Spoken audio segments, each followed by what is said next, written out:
Hi, good morning. ಇವತ್ತು ಬೆಳಗ್ಗೆನೆ ನಾನು ಫೇಸ್ ಪ್ಯಾಕನ್ನು ಅಪ್ಲೈ ಮಾಡ್ಕೊಂಡಿದ್ದೆ. ಯಾಕಂತಂದರೆ ಸ್ಕಿನ್ ಮೇಲೆ ಏನೋ ಒಂಥರ ಅಲರ್ಜಿ ಥರ ಆಗಿತ್ತು. ಸಣ್ಣಗೆ ಗುಳ್ಳೆ ಎದ್ದಿದ್ದು, ಸ್ಕಿನ್ ರೆಡ್ ರೆಡ್ ಆಗಿತ್ತು. ಅದಕ್ಕೆ ಟರ್ಮರಿಕ್ ಪೌಡರು ಮತ್ತು ಕಡಲೆ ಹಿಟ್ಟು ಮತ್ತು ರೋಸ್ ವಾಟರ್ನ ಮಿಕ್ಸ್ ಮಾಡ್ಕೊಂಡು ಫೇಸ್ಗೆ ಅಪ್ಲೈ ಮಾಡ್ಕೊಂಡಿದ್ದೆ. ಆಮೇಲೆ ಫೇಸ್ ಪ್ಯಾಕೆಲ್ಲ ವಾಶ್ ಮಾಡ್ಕೊಂಡಾದ್ಮೇಲೆ ಈ ಆಯಿಲನ್ನು ಅಪ್ಲೈ ಮಾಡ್ಕೊಂಡೆ.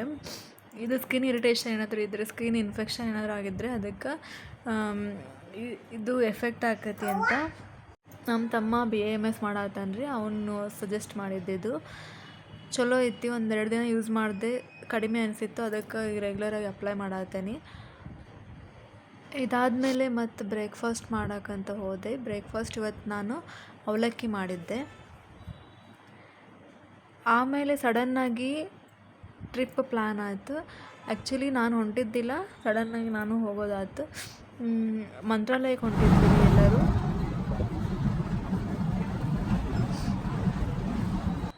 ಆಮೇಲೆ ಇಲ್ಲಿ ಊಟ ಮಾಡೋಕ್ಕಂತೇಳಿ ನಿಲ್ಲಿಸಿದ್ವಿ. ಈ ಹೋಟೆಲಿಗೆ ಬಂದು ಊಟ ಮಾಡಿದ್ವಿ. ಊಟ ಭಾಳ ಚಲೋ ಇತ್ತು. ಹಂಗೆ ಮಕ್ಕಳಿಗೆ ಆಟ ಆಡೋಕ್ಕಂತ ಬಾಜು ಜೋಕಾಲಿ, ಜಾರುಬಂಡಿ ಅವೆಲ್ಲ ಇದ್ವು. ಮಜಾ ಮಾಡಿದ್ವಿ. ನೆಕ್ಸ್ಟ್ ಮತ್ತೆ ಹಾಗೆ ಜರ್ನಿ ಮತ್ತೆ ಸ್ಟಾರ್ಟ್ ಆಯಿತು.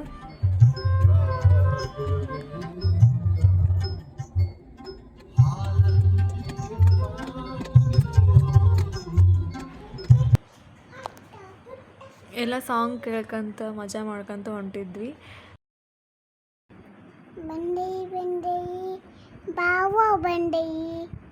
ಮಂತ್ರಾಲಯ ನಮ್ಮೂರಿಂದ ಭಾಳ ದೂರ ಐತ್ರಿ.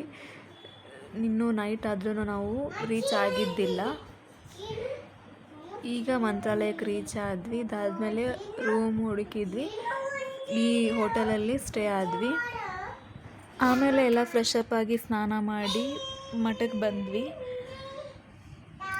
ಈ ರಾಘವೇಂದ್ರ ಸ್ವಾಮಿ ಮಠ ಎಷ್ಟು ಪೀಸ್ಫುಲ್ ಅನ್ನಿಸ್ತೈತಿ ಅಂತಂದ್ರೆ, ಇಲ್ಲಿ ಆರಾಮಾಗಿ ಎಷ್ಟೋ ತನಕ ಕೂತ್ಕೊಂಡ್ರು ವಾಪಸ್ ಎದ್ದು ಬರೋಕ್ಕೆ ಮನಸ್ಸೇ ಆಗೋದಿಲ್ಲ. ಭಾಳ ನೆಮ್ಮದಿ ಅನ್ನಿಸ್ತೈತಿ. ಆಮೇಲೆ ಎಷ್ಟು ಚಂದ ಅನ್ನಿಸ್ತೈತಿ ಇಲ್ಲಿ ಟೈಮ್ ಸ್ಪೆಂಡ್ ಮಾಡೋದು. ಇದೆಲ್ಲ ಭಾಳ ಅಂದರೆ ಭಾಳ ನೆಮ್ಮದಿ ಕೊಡ್ತೈತಿ.